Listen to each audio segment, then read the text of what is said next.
जिसमें मुख्तलिफ ऑर्गेनाइजर्स ने, आबाद ने और मुख्तलिफ कंपनीज ने मिलकर जो है ये आज यहाँ पे इवेंट मुकर्रर किया है। मैं इन सबको मुबारकबाद पेश करता हूँ। इसके साथ साथ आज निहायती एक अहम दिन है। आज 30 नवंबर है। 30 नवंबर को पाकिस्तान पीपल्स पार्टी का बुनियाद मुबशर हसन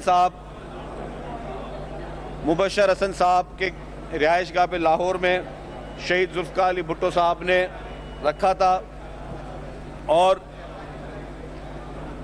पाकिस्तान पीपल्स पार्टी के क़याम का मकसद था कि जो गरीब और पिसी हुई अवाम है उसको मजबूत करना, मुल्क में जमहूरियत को मजबूत करना और मुल्क में अवाम की हुकूमतें पैदा करना और अवाम के ज़ोर पर जो लोग नुमाइंदे हैं वो असेंबली तक पहुंचना।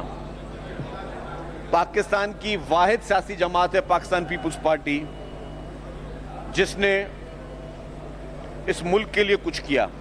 अगर जितनी भी जमातें हैं, आप सब पॉलिटिकल पार्टीज़ का रिकॉर्ड उठा के देख लें और देखें जी किस पार्टी ने इस पाकिस्तान को क्या क्या दिया है। पाकिस्तान में 3-4 बड़ी जमातें हैं, सबका जो भी रिकॉर्ड है कि उनकी लीडरशिप ने क्या किया पाकिस्तान के लिए, उन पॉलिटिकल पार्टीज़ ने क्या किया पाकिस्तान के लिए और अवाम के लिए।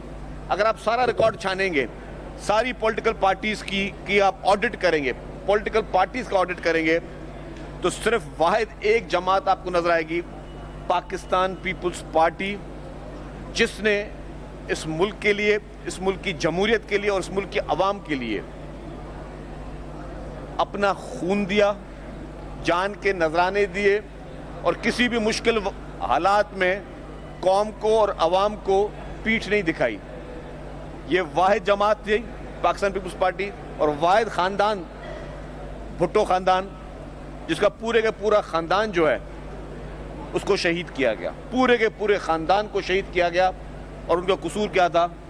उनका कसूर ये था कि उन्होंने पाकिस्तान को आइन दिया, उन्होंने पाकिस्तान को एटमी ताकत बनाया, उन्होंने पाकिस्तान की जमहूरियत को, पाकिस्तान के पार्लियामेंट को मजबूत करने की कोशिश की और उन्होंने हमेशा यह समझा कि ताकत का सरचश्मा सिर्फ अवाम है। अभी कहना बहुत आसान है कि यार क्या हो गया, एटमी ताकत का जो फ़ायदा है, आज अगर आप पूरी दुनिया में हमारे चंद मुसलमान ममालिक के हालत देख लें तो आपको पता चल जाएगा कि अगर खुदा न खास्ता हम एटमी ताकत नहीं होते तो हम कहाँ होते। कितने ममालिक, कितने दुश्मन ममालिक आज भी पाकिस्तान को के लिए अच्छा नहीं सोचते। क्योंकि शहीद जुल्फ़िकार अली भुट्टो ने इस मुल्क को एटमी ताकत बनाया तो आज किसी मुल्क की हिम्मत नहीं है, किसी माई के लाल की हिम्मत नहीं है कि पाकिस्तान पे कोई मैली आंख से देख सके। कोई मुल्क ये सोच भी नहीं सकता कि पाकिस्तान से के खिलाफ कोई इस तरह के ऐसा कोई काम कर सके, क्योंकि पता है कि पाकिस्तान के पास एटमी ताकत है, पाकिस्तान मुंह तोड़ जवाब दे सकता है। शहीद मोहतरमा बेनज़ीर भुट्टो साहिबा ने मिसाइल टेक्नोलॉजी दी। मिसाइल टेक्नोलॉजी का जो भी सहरा जाता है वो शहीद मोहतरमा बेनज़ीर भुट्टो साहिबा को जाता है। आज मुख्तलिफ पार्टियां भी कोशिश करती हैं क्रेडिट लेने का कि जी हमने एटमी धमाके किए। वो भाई एटमी ताकत का जो बनाने का जो कायद था, जो कॉन्सेप्ट था, जो आर्किटेक्ट था, जो फाउंडर था, वो शहीद जुल्फ़िकार अली भुट्टो साहब था। फिर बाद में होता यह कि जी एक बंदा कॉन्सेप्ट बनाता है, बिल्डिंग बनाता है, फिर आखिर में कोई आता है यार मैं इफ्तिताह कर लूँ उसका, ये वो सिलसिला था। लेकिन पूरी दुनिया को पता है और उसी की वजह से शहीद जुल्फ़िकार अली भुट्टो के उन कारनामों की वजह से जितनी सुपर पावर ताकतें थीं उनको शहीद जुल्फ़िकार अली भुट्टो खटकते थे। जो इस्लामी कॉन्फ्रेंस लाहौर में शहीद जुल्फ़िकार अली भुट्टो ने की और उसका मकसद क्या था कि जितनी भी मुसलमान ममालिक की ताकतें हैं वो मिलकर अपने पूरी दुनिया में इस्लामी एक मजबूत ताकत बने।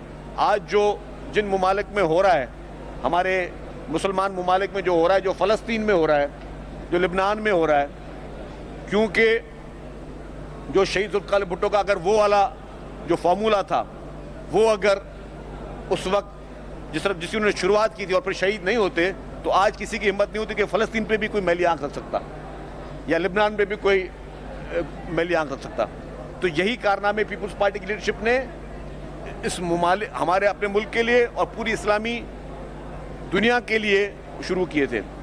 शहीद मोहतरमा बेनज़ीर भुट्टो साहिबा ने जिस तरीके से वुमेन एम्पावरमेंट के लिए जो काम किया, जिस तरीके से शहीद मोहतरमा बेनज़ीर भुट्टो साहिबा ने ख़वातीन के लिए फर्स्ट वुमेन बैंक, फिर उनके लिए उन्होंने जो है lady health worker, women police station और ख़वातीन के लिए जितने भी उनके स्कीम्स थी, बेज़मीन हारियों को, ख़वातीन हारियों को ज़मीन मुफ्त में देने की शुरुआत भी शहीद मोहतरमा बेनज़ीर भुट्टो साहिबा ने की। इसकी भी कोई मिसाल नहीं मिलती। फिर जब हुआ क्या, मोहतरमा बेनज़ीर भुट्टो साहिबा को भी शहीद किया गया। फिर मोहतरम आसिफ अली ज़रदारी साहब जब वो प्रेसिडेंट बने तो उन्होंने इस मुल्क में जो एक तलवार लटकती थी हर इलेक्टेड प्राइम मिनिस्टर के सर पे, वोट ऑफ अपने उसकी 58(2)B की, कि जी 58(2)B के ज़रिए किसी वक्त भी सदर साहब का मूड हो जाए और वो अपनी हुकूमत को फारिग करे। और उस वक्त ये कॉन्सेप्ट किसका था? मोहतरम आसिफ अली ज़रदारी साहब का था। उस वक्त वो क्या थे? पाकिस्तान के सदर मुमलिकत थे। तो अपने पावर्स उन्होंने पार्लियामेंट को दिए और पार्लियामेंट को इतना मजबूत किया और फिर उन्होंने 18वीं तरमीम लेकर आए, फिर उन्होंने आगाज़ हुकूक बलूचिस्तान किया। फिर मोहतरम आसिफ अली ज़रदारी साहब ने जो सरहद सूबे का जो उनका हमारे पख्तून भाइयों का देरीना मुतालबा था कि जी सारे सूबे जो हैं, एक पंजाब है, एक सिंध है, एक बलूचिस्तान है, तो हमारा नाम सरहद क्यों है? फिर खैबर पख्तूनख्वा नाम के पी के भी मोहतरम आसिफ अली ज़रदारी साहब ने ये कॉन्सेप्ट दिया कि जी वहाँ पे एहसास महरूमी ख़त्म हो। तो ये थे नेशनल लीडर, ये हैं कौमी लीडर जो कि लोगों के मासेस की उस फ्रस्ट्रेशन को समझते हैं, जो समझते हैं कि जी हमारे मुल्क में आवाम को के दिल में अगर कोई किसी किस्म की कोई फ्रस्ट्रेशन है तो उसको ख़त्म किया जाए। और यही उनके कारनामे रहे कि उन्होंने फिर सीपैक को शुरू किया। और सीपैक आपने देखा कि सीपैक जो है वो अल्हम्दुलिल्लाह पूरे पाकिस्तान का फ्यूचर समझ के मोहतरमा आसिफ अली ज़रदारी साहब ने सीपैक शुरू किया। चेयरमैन बिलावल भुट्टो ज़रदारी साहब बहुत कम अरसे के लिए लेकिन फॉरेन मिनिस्टर बने। जब वो फॉरेन मिनिस्टर बने तो उन्होंने पाकिस्तान का मुकदमा, पाकिस्तान के लोगों का मुकदमा पूरी दुनिया में जिस तरह पेश किया, इसकी मिसाल नहीं मिलती। जिस तरीके से उन्होंने निडर तरीके से कहा कि the butcher of Gujarat is the butcher of Kashmir, Narendra Modi के लिए वो उस प्लेटफॉर्म पे कहने के लिए भी हिम्मत चाहिए थी। और फिर उसके बाद एज ए वजीर खारजा उनका दौरा था भारत में, और भारत में जो कि वहाँ की रूलिंग पार्टी थी बीजेपी, उन्होंने हेड मनी रखी चेयरमैन बिलावल भुट्टो ज़रदारी साहब की, पाकिस्तान के फॉरेन मिनिस्टर की, कि इनाम दिया जाएगा जो चेयरमैन बिलावल भुट्टो ज़रदारी साहब को खुदा न खास्ता उन पर हमला करेगा। उस हेड मनी रखने के बावजूद जिस निडर तरीके से चेयरमैन बिलावल भुट्टो ज़रदारी साहब भारत गए और वहाँ पर मौजूद होकर फिर उन्होंने अपने कश्मीर की बात की, जो कश्मीर का हमारा देरीना हमारा मसाइल है, वहाँ पे उन्होंने कश्मीर में भारत में बैठकर बात की, इंटरनेशनल फोरम पर बात की।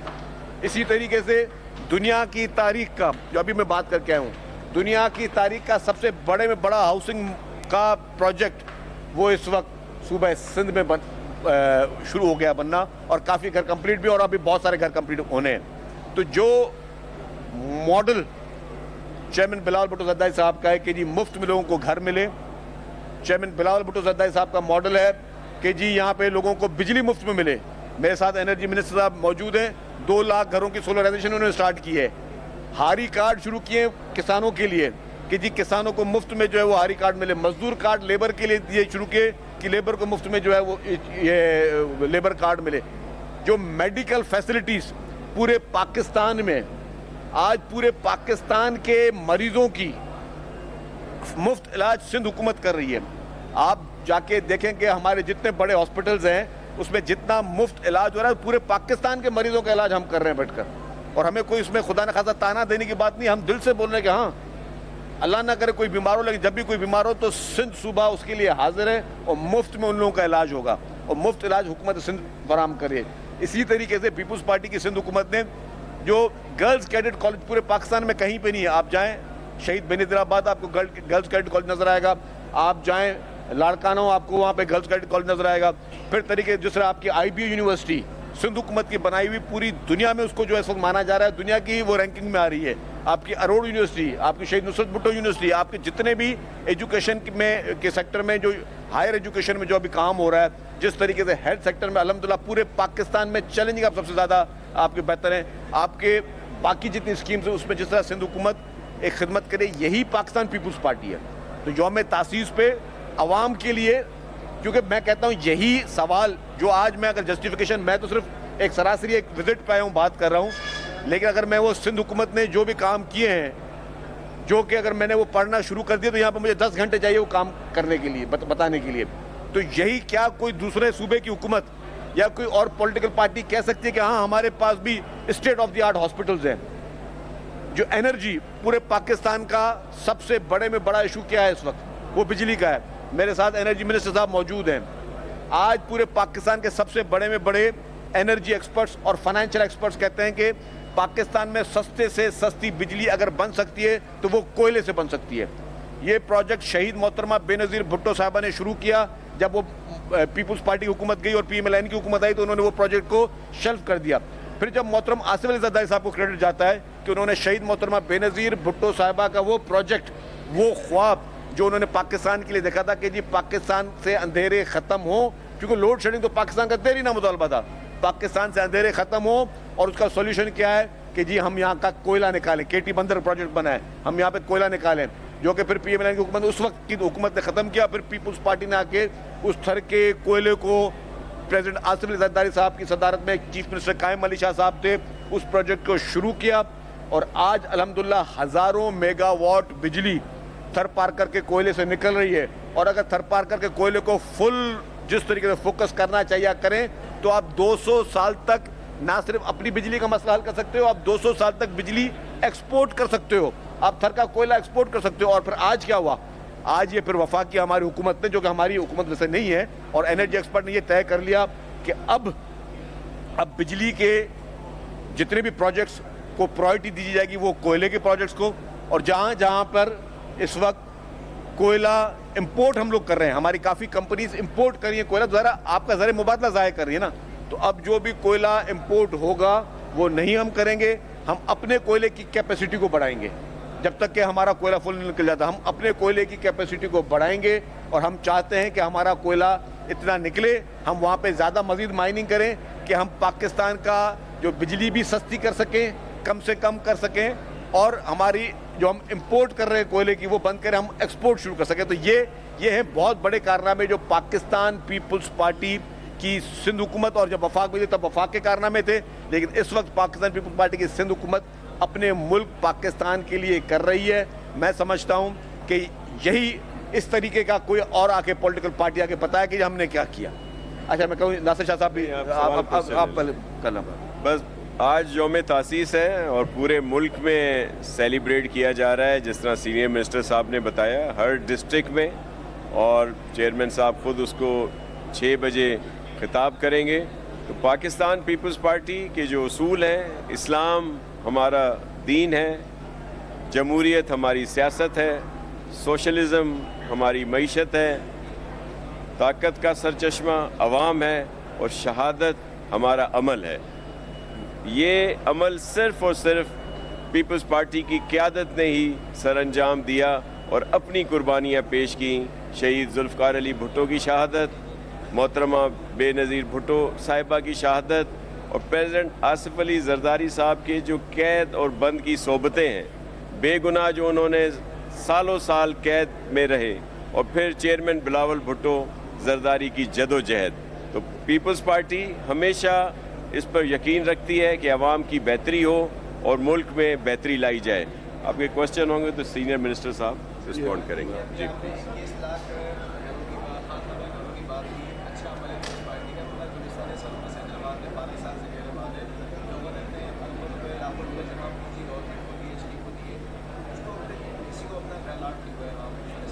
देखिए जी, ये कुछ सोसाइटीज़ में जो इश्यूज़ हुए थे उसको हाईएस्ट लेवल पे इसको टेकअप किया गया है, और उसमें जल्दी इंशाल्लाह आपको पेशेंस मिलेगी।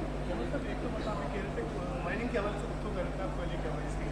रुकावट क्या है, क्योंकि माइनिंग जो आप घर में की जा रही है, 51 और 49 के शेयर आप लोगों के खुद के आपने, तो वफाक इस पर हर्डल्स डाल रही है, आप लोग करने के लिए। बहुत आमिर साहब, बहुत अच्छा सवाल आपने पूछा, और ये मैं उस रवानी में शायद एक बात भूल भी गया कि थर पार करके कोयले निकालने से ऐसा नहीं था कि कोई मशीन भेज दी और कोयला निकालना शुरू कर दिया।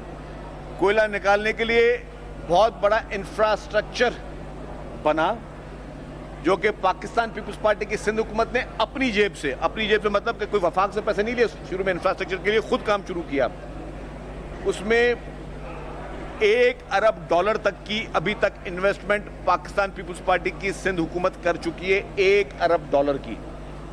और उसमें जो सड़कें बनी, मेरे ख्याल से मेरे जितने भी साथी दोस्त हैदराबाद के बैठे हैं, इन्होंने ज़रूर वो सड़कें देखी होंगी कि कितनी वाइड और कितनी उम्दा किस्म की वहाँ सड़कें बनी हुई हैं। फिर वहाँ पे पानी पहुँचाया गया, और उस एरिया को जिस तरीके से जितना उस पर इंफ्रास्ट्रक्चर में खर्चा हुआ। एयरपोर्ट जो है, पाकिस्तान में किसी सूबाई हुकूमत ने एयरपोर्ट नहीं बनाया, पाकिस्तान पीपल्स पार्टी की सिंध हुकूमत ने वहाँ एयरपोर्ट भी बना दिया इस्लाम कोर्ट में, ताकि जी अगर बाहर से कोई इन्वेस्टर्स आते हैं या लोग आके विजिट करने जाते हैं तो वो जल्द से जल्द जो है वो अपनी वो मीटिंग्स भी कर सकें, वो सारी चीज़ें कर सकें। तो ये जितने भी प्रोजेक्ट्स थे उसमें ज़रा सिंध हुकूमत के एक अवेलेबल रिसोर्सेज थे, सिंध हुकूमत अपने जितने भी अवेलेबल रिसोर्सेज थे उस प्रोजेक्ट में डाले। ज़रा पूरे सिंध का के पूरे सारे महकमे बंद करके, हेल्थ, एजुकेशन और लॉ एंड ऑर्डर बंद करके सारे उसमें नहीं लगाए जा सकते पैसे, तो सिंध हुकूमत ने वो उसमें किया। लेकिन इसका मैं एक मज़े वाली बात कि इसका डायरेक्ट बेनिफिशरी सिंध हुकूमत नहीं है, क्योंकि जितनी बिजली पैदा हो रही है वो बिजली वहाँ से पैदा होकर नेशनल ग्रिड में जा रही है। तो कुछ लोगों ने बोला सिंध हुकूमत को, जी आपने क्यों किया? पीपल्स पार्टी ने पूछा क्यों किया? बोला जी ये हम अपने मुल्क के लिए किया हमने, ये हमारी प्रायोरिटी पाकिस्तान है, तो चले नेशनल ग्रिड में तो जा रही है ना, मेरे मुल्क के नेशनल ग्रिड में जा रही है ना, किसी और मुल्क के नेशनल ग्रिड में तो नहीं जा रही है ना। तो उसके लिए अगर मुझे अपने 4 स्कीमें ख़त्म करके भी करनी पड़ी तो होंगी। जो आपका सवाल था आमिर साहब, इस वक्त ज़ाहिर है वहाँ पे लिमिटेड माइनिंग चल रही है, अभी भी बहुत ज़्यादा गुंजाइश है कि वहाँ पे माइनिंग के स्कोप को बढ़ाया जा सकता है। मज़ीद अगर इन्वेस्टमेंट वफाकी हुकूमत करे और ज़्यादा उस पर फोकस करे, तो अगर लेट मिसाल तौर पर अगर आज 1 लाख टन कोयला निकल रहा है, मैं मिसाल के तौर पर बता रहा हूँ, और अगर ज़्यादा वहाँ पे काम किया जाए तो वहाँ पे 10 लाख टन कोयला रोज़ निकल सकता है। अगर 10 लाख टन रोज़ कोयला निकल गया तो आप एक मिसाल लगाएं कि जी आज जहाँ हमारे बाकी प्लांट्स में गारंटी नहीं क्या रही है। जैसे शाह साहब ने जो न्यूक्लियर प्रोग्राम जो मैं पेश की, मुझे कम से बात की है, वो भी बता रहे कि उसके एड्रेस क्या है। आप बताएं, जैसे सीनियर मिनिस्टर साहब ने कहा, अगर आप याद करें तो बीबी शहीद ने ये शुरू किया था, लेकिन गवर्नमेंट जिस तरह गैर आइनी तौर पर हटा दी गई थी और फिर उसको आगे नहीं बढ़ाया गया, बल्कि जो इन्वेस्टर्स आए थे उनके साथ जो दुर्गत उनकी बनी, तो उन्होंने बाहर जाके पाकिस्तान को इस सेक्टर में, एनर्जी सेक्टर में ब्लैक लिस्टेड कर दिया कि कोई भी कोल और इस तरह के उसमें ना जाए। उसके बाद जिस तरह सीनियर मिनिस्टर साहब ने बताया कि सिंध गवर्नमेंट ने आगे आके इंफ्रास्ट्रक्चर भी वहाँ पे बनाया और अपनी इन्वेस्टमेंट की। फिर हमारे शुरू में लोकल जो इन्वेस्टर्स थे उन्होंने उसमें हमारे साथ मिलकर काम किया। वो जो हर्डल्स की बात कर रहे हैं आप, वो हर्डल्स क्या थी? हर्डल्स थी कि जो बाहर से इन्वेस्टमेंट होती है उस पर एक सॉवरेन गारंटी दी जाती है, उसके लिए हमें बहुत परेशान किया गया, साल वो नहीं दी गई थी, बाद में वो दी गई, इसकी वजह से वो तातुल हुआ। आज भी जो वहाँ का पावर प्लांट है, पाकिस्तान में इस वक्त जो सबसे ज़्यादा बिजली कम कीमत पर, कम टैरिफ पर जो प्रोड्यूस की जा रही है वो थर कोल की है, और उसमें मज़ीद अब इजाफा हो रहा है और हम लोग वहाँ पे काम कर रहे हैं, और ये हमारा स्लोगन है कि थर बदलेगा पाकिस्तान।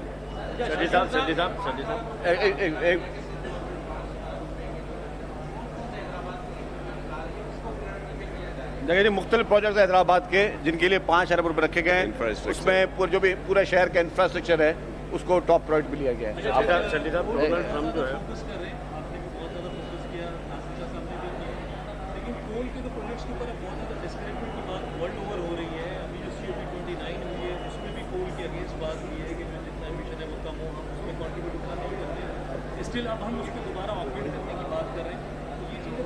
देखिए जी, आपकी बात बिल्कुल सही है हुसैन साहब। यूरोप के काफ़ी ममालिक ने बैन कर दिया था कि हम कोल के ज़रिए एनर्जी को प्रोड्यूस नहीं करेंगे। मैं नाम नहीं लेता किसी मुल्क का, लेकिन बाद में क्या हुआ कि चंद माह पहले उन्हीं ममालिक ने दोबारा कह दिया कि हम कोल पे जाएंगे, क्योंकि देखा जाता है कि वायबल क्या है, आप कौन सी चीज़ आप अफोर्ड कर सकते हैं। जिन यूरोप के ममालिक ने ग्रीन एनर्जी के नाम पर कोयले को बैन किया था, वही ममालिक दोबारा कन्वर्ट हो गए और कोल से वो एनर्जी प्रोड्यूस कर रहे हैं। मैं 1 मिनट को रिस्पॉन्ड कर दूं, अगर आप एक इनका बहुत अहम आपका क्वेश्चन है। जी बिल्कुल, जी मैं आपको जी बिल्कुल मैं आपको अर्ज करूं, नहीं मैं आपको एक अर्ज करूं कि उन्होंने जो पाबंदी लगाई है वो सिर्फ कोल पे नहीं लगाई, जितने भी रिन्यूएबल से अलावा जो भी चीज़ें चल रही हैं, जो फ्यूल का है, दीगर चीज़ है, उन सब पर पाबंदी लगाई है। लेकिन जो रिन्यूएबल के ये लोग लगा रहे हैं हाइब्रिड, जिसमें विंड और सोलर के साथ, तो बहुत सारी इंडस्ट्री उस पर आ रही है। कोल का इशू, जिस तरह सीनियर मिनिस्टर साहब ने कहा, जर्मनी दोबारा कोल पे आ रहा है, इस तरह दीगर ममालिक भी आ रहे हैं। तो ऐसा कुछ नहीं। हमारे लिए क्या बेहतर है, पाकिस्तानियों के लिए क्या चाहिए? पाकिस्तानियों के लिए टैरिफ सस्ता हो, बिजली सस्ती हो, तो उसके लिए तो हमें कोल पे ही जाना है। हमें अपने मुल्क का सोचना है और हमें इसके लिए चाइनीज़ की तरफ से और दुनिया के बेशतर ममालिक जो हैं वो इस पर इन्वेस्टमेंट कर रहे हैं। सर अमेरिका सर पीटीआई दोबारा जो है एहतजाज करने जा रही है। उसके अलावा डोनाल्ड ट्रंप जो है इमरान खान की रिहाई के लिए जो है वो खासा परेशान दिखाई दे रहे हैं। और उसके अलावा जो उसके खास 4 मेंबर जो इस वक्त हुकूमत का हिस्सा है, वो 24 नवंबर के बाद जो मुल्क में सियासी सूरत हाल चल रही है उसको जो है वो लेके संजीदा है। तो इस पर आप क्या कह रहे हैं? वाकई में गिर रही है या सिर्फ? अच्छा जी, यहाँ पे आपने पीटीआई की बात की, हालांकि मेरा ये फेवरेट सब्जेक्ट नहीं है, लेकिन आपने बात कर दी, मैं बात करता हूँ कि सोशल मीडिया पे झूठ का पलंदा बनाया गया कि जी किसी ने कहा 350 लोग जो है बेचारे उनकी वो इस हादसे में गए, किसी ने कहा 250। लतीफ़ खोसा साहब पीटीआई के लीडर हैं, उन्होंने कहा 275 लोग जो हैं वो बेचारे मारे गए। मैं पहली बात कह दूं कि एक एक जान कीमती है, हर इंसान की जान कीमती है, चाहे वो किसी पॉलिटिकल पार्टी का वर्कर हो या कोई भी जो है शख्स हो। ये सिर्फ झूठ का पलंदा और नेगेटिव झूठा प्रोपेगेंडा जो हमेशा पीटीआई करती हुई आई है। जिन लोगों ने दावे किए कि 300 लोगों के खुदा न खासा जो भी चीज़ें हुई हैं, वो 300 लोगों की लिस्टें कहाँ हैं? वफाक की हुकूमत इनसे मांगती रही हमें लिस्टें दें, किसके खुदा न खासा किसी का इंतकाल हुआ होगा, उनके जनाजे हुए होंगे, अल्लाह ना करे, उनकी कोई तदफीनें हुई होंगी, कोई नाम होंगे, नाम थे ही नहीं। तो और अगर कोई भी एक जान भी अगर गई है तो वो नहायत ही कीमती जान है, जो कि नहीं जानी चाहिए, पहली बात। दूसरी बात, पीटीआई का एजेंडा नहायत ही ख़तरनाक एजेंडा है, पाकिस्तान के ख़िलाफ़ एजेंडा है। उनको इतना अच्छा मौका मिला, एहतजाज करना सबका हक है। जब वफाकी वज़ीर मोहसिन नकवी साहब ने उनको कहा कि जी आप ये एक जगह पे पेशावर मोड़ पे आ जाएं, आप यहाँ बैठ जाएं, धरना दे दें, और फिर आप जितने दिन धरना दें आपको हम सहूलत प्रोवाइड करते हैं। उन्होंने कहा कि नहीं, हम वहाँ पे धरना नहीं देंगे, हम डी चौक तक जाएंगे। डी चौक पे आपके पाकिस्तान की सुप्रीम कोर्ट है, आपका पार्लियामेंट है, आपका ऐवान सदर है, आपका ऐवान वज़ीर आज़म है, आपके पास बेलारूस का सदर वहाँ पे मौजूद है, वहाँ से इंटरनेशनल वफ्द वहाँ पे मौजूद है। ये हुकूमत कभी नहीं कर सकती। हम एक जगह पे खड़े ना मॉल पे, अगर यहाँ पे थोड़ी देर के बाद सिक्योरिटी वाले आ जाएं, बोले आप सब बाहर से जाएं, तो हमें क्या करना चाहिए? या हम बाहर जाएं, हम कहेंगे नहीं यार हमारी मर्जी, हम जाएंगे। वो भाई आप नहीं कर सकते।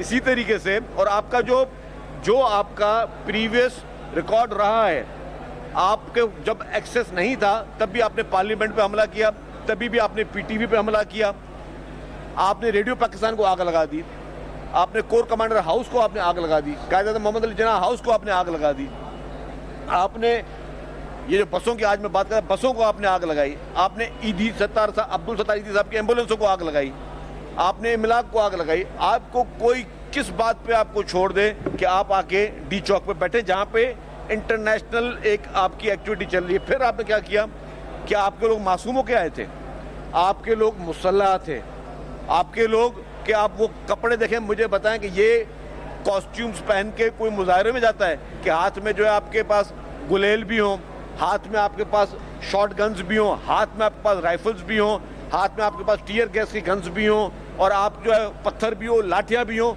और आप बोलते हो जी कोई, अगर आप ये कोई दूर से बंदा देखेगा जी मेरे घर की तरफ कोई आ रहा है तो क्या करेगा वो?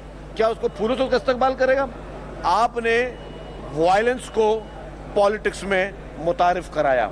आप वायलेंस के जरिए आपने चाहा कि आप अपनी बात मनवाएं, जो कि हुकूमत ने आपको नहीं करने दी। लेकिन जब आपको डायलॉग की बात की तो आपने डायलॉग नहीं किया। और फिर आपने क्या कहा, बुशरा बीबी और गंडापुर साहब ने, कि हम यहाँ पे कंटेनर पे बैठे हैं, हम इमरान खान को लेकर वापस जाएंगे, उससे पहले नहीं जाएंगे। और बुशरा बीबी ने कहा कि आप सब चले भी जाएं, मैं आखिरी अकेली होंगी कि मैं वहाँ खड़ी रहूंगी। और क्या हुआ? सबसे पहली खातून थी वो जो वहाँ से भागी, सबसे पहली खातून। और वो चीफ मिनिस्टर साहब जो कि बड़ी बड़ी बातें और लंबी लंबी, वो कहते हैं कि वो हमारे पास वो सियासत में, मैं सियासी उसको कहूँगा कि नाम भी नहीं देते किसी को, लेकिन जितनी भड़की देने वाला आदमी वो कहाँ गया? सबसे पहले वो भागा। ओ भाई, तुम उस आवाम के साथ तो खड़े तो होते कि तुम, वो आवाम वहाँ पे क्या चाह रही है? तुमने आवाम को अकेला छोड़ के उनको तुम मुसल्ला ओके करके लेके आए, उनको भड़के देख के लेके। और अब आप फिर क्या बोलते हो? मैंने आज उनकी तकरीर सुनी, कितनी खतरनाक तकरीर थी उनकी, जिसपे वो कहते हैं कि जी हमारे पास भी हथियार हैं, हमारे पास भी पैसा है, हम भी ये कर लेंगे। मतलब आप स्टेट को एक चीफ मिनिस्टर चैलेंज कर रहा है। फिर एक और बात, इस वाकये के फौरी तौर पर दूसरे दिन सुबह को पहला स्टेटमेंट किसका आता है? तहरीके तालिबान पाकिस्तान का आता है स्टेटमेंट, जो कि कहती है कि जी ये मुजाहिरीन पे हमले की, पीसफुल मुजाहिरीन पे हमले की हम मजम्मत करते हैं। पीटीआई की हिमायत में कभी तहरीक इंसाफ बयान दे रही है, पीटीआई की हिमायत में कभी इसराइल बयान देता है, तहरीक तालिबान आपके लिए बयान दे रहा है, इसराइल आपके लिए बयान दे रहा है, बाहर के ममालिक से आपके लिए खतो खिताबत आ रही है, इसराइल से फंडिंग आप ले रहे हो, भारत से फंडिंग आप ले रहे हो। तो ये हो क्या रहा है भाई? ये कौन सी पॉलिटिकल पार्टी, जो मुझे बताएं, उसको ये सारी इजाजत मौजूद है? और कौन सी पॉलिटिकल पार्टी को इजाजत हो भी सही तो वो ऐसा काम करेगी, इतनी गिरी हुई बात करेगी? आज मैं अगर 30 नवंबर को बात कर रहा हूं तो मैं अपने शहीद लीडरों की बात कर रहा हूं, उनके शहीद लीडरों की कुर्बानी की बात कर रहा हूं, कि जिनको क्या क्या मौके नहीं मिले, उन्होंने इस मुल्क के लिए, इस मुल्क में जमहूरियत के लिए और आवाम के लिए उन्होंने अपनी जानों नजराने दे दिए।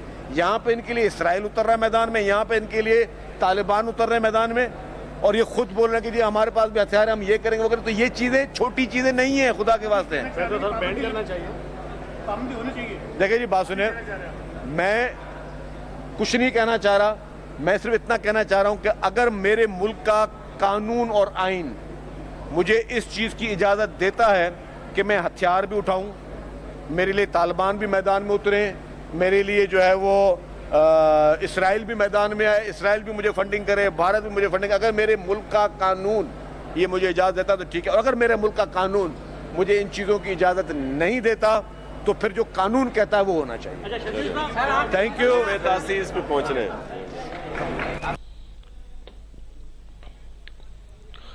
हैदराबाद में नासिर हुसैन शाह और शर्जील मेमन मीडिया से गुफ्तगू कर रहे थे, जबकि